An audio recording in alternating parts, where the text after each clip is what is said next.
దేవుని నామమునకు మహిమ కలుగునుగాక. ఈ ఉదయకాలము మీకందరికీ వందనాలు తెలియచేస్తున్నాను. ఈ దినము మిమ్ములను బలపరచు దేవుని మాట. యెహోవా తన ప్రజలకు బలము అనుగ్రహించును. కీర్తనలు 29వ కీర్తన 11వ చరణం. మనకు బలమును అనుగ్రహించేవారు, మనకున్నటువంటి బలహీనతలన్నిటినీ తొలగించేవారు మన దేవుడే. బలహీనులను బలపరుచు దేవుడు ఆయన అని లేఖనం మనకు సెలవిస్తుంది. మొదటి సమూయేలు గ్రంథము 2వ అధ్యాయము 1వ వచనములో చూస్తే, యెహోవా యందు నాకు మహాబలము కలిగెను అని హన్నా ఈ భాగంలో చెప్తుంది. ఏ బలహీనతల చేత బాధపడుతున్నారో ప్రతి బలహీనతలను తొలగించి మిమ్ములను బలపరిచే గొప్ప దేవుడు ఆయన.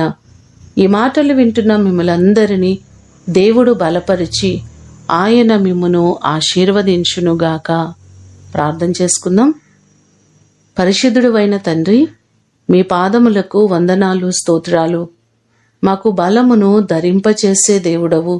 ఎప్పటికప్పుడు మమ్మలను బలపరిచేవారు మీరే ప్రభువా. ఎన్నో మారులు మేము బలహీనులుగా ఉంటున్నప్పుడు దేవాని కృపచేత మమ్మలను బలపరుస్తూ ఆరోగ్యం ఇస్తూ ఇంతవరకు నడిపించిన దేవుడవు మీరే. మీరు లేకుండా మేము ఈరోజు లేము ప్రభువా.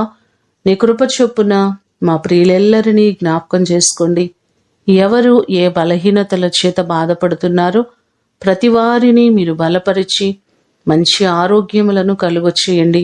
నీ కృపలో నీ శక్తి చేత నింపండి ప్రభువా. ప్రతి వ్యక్తిని మీరు దీవించండి, ఆశీర్వదించండి.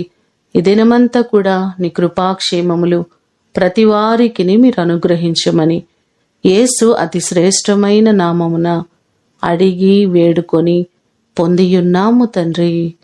ఆమేన్. దేవుడు మిమ్ములను దీవించునుగాక.